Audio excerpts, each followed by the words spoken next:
జిల్లా మందిరి నియోజకవర్గం పీవీని అవమానించిన చరిత్ర కాంగ్రెస్దే అని, పీవీ పేరుతో ఎదిగినోళ్లు సరైన గౌరవం ఇవ్వలే అని ప్రజలకు పీవీ చిత్రపటం చూపించిన ఎమ్మెల్యే కుటుంబం అన్నారు. కాంస్య విగ్రహం పెట్టిన చరిత్ర కాంగ్రెస్ తద్దలే అని, పీవీ ఆర్థిక సంస్కరణలతోనే దేశ అభివృద్ధి అని జిల్లా పరిషత్ చైర్మన్ పుట్ట మధుకర్ అన్నారు. ఢిల్లీ నుంచి గల్లీ వరకు ఒకే నినాదం, ఒకే విధానం అవలంబిస్తున్న కాంగ్రెస్ పార్టీకి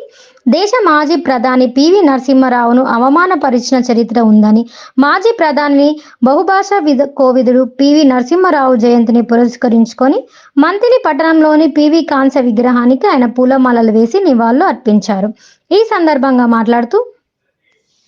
రెండవ శాసనసభ్యుడు తెలంగాణ నుంచి ఉమ్మడి ఆంధ్రప్రదేశ్కు ముఖ్యమంత్రిగా,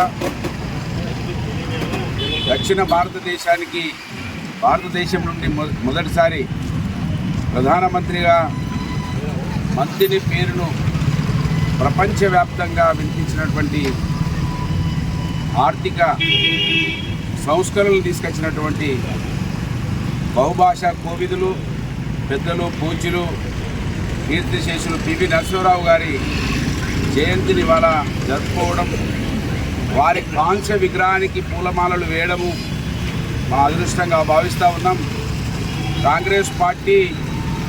పివి నరసింహారావు గారిని కనీసం కూడా అంత్యక్రియలు కూడా చక్కగా చేయకుండా, ఆయన శవాన్ని పూర్తిగా కాలకుండా అవమానపరిచినటువంటి కాంగ్రెస్ పార్టీ ఈ నియోజకవర్గంలో పివి నరసింహారావు గారి సామాజిక వర్గం నుంచి, పివి నరసింహారావు గారి పేరుతో ఎదిగినటువంటి స్థానిక శాసనసభ్యుని వాళ్ళ కుటుంబం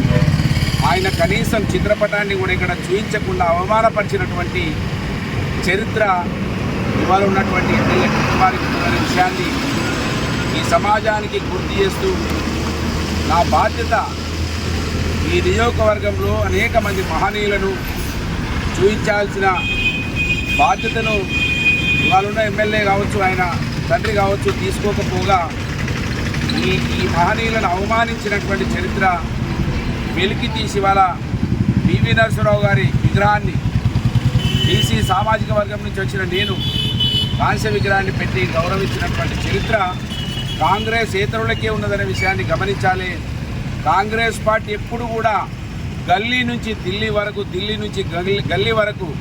ఒకే విధానమైన విధానంతో ఉన్నదనే విషయానికి ఇవాళ పివి నరసింహారావు గారి సాక్ష్యమని, ఒక్కడు గాంధీ కుటుంబేతర ప్రధానమంత్రి అయితే వాళ్ళు ఏ విధంగా అవమానపరిచిండ్రో మనం పివి నరసింహారావు ద్వారా చరిత్ర బాగా చదువుకోవాల్సిన అవసరం లేదు. పివి నరసింహారావు గారిని అగౌరవపరిచినటువంటి విషయాన్ని, బాబాసాహెబ్ బిఆర్ అంబేద్కర్ గారిని అవమానపరిచినటువంటి విధానాన్ని చూస్తే మనకు అర్థమవుతుంది. కనుక కాంగ్రెస్ పార్టీ అయితే వాళ్ళే ఉండాలి, ఇంకా వాళ్ళు తప్ప ఎవరు ఉండద్దనే ఒక నినాదంతో పోయింది. కనుక ఇవాళ పివి నరసింహారావు గారి పుణ్యాన ఈ దేశం ఈ విధంగా పరుగులెత్తుతూ ఉన్నదంటే, ఇవాళ మోదీ గారు కూడా గొప్పగా మేము 5వ స్థానం నుంచి 3వ స్థానానికి ఆర్థికంగా ఎదగబోతూ ఉన్నామని చెప్తా ఉన్నాడంటే కారణం ఆ రోజు పివి నరసింహారావు గారు తీసుకొచ్చినటువంటి ఆర్థిక సంస్కరణలు అనే విషయాన్ని మరి చెబుతూ వారికి నివాళులు అర్పించేటువంటి ఒక గొప్ప అవకాశం ఆ రోజు బీఆర్ఎస్ పార్టీ ఎమ్మెల్యేగా గెలవడం వలన, ప్రజలు ఆశించి నన్ను ఒకసారి ఎమ్మెల్యే చేయడం వలన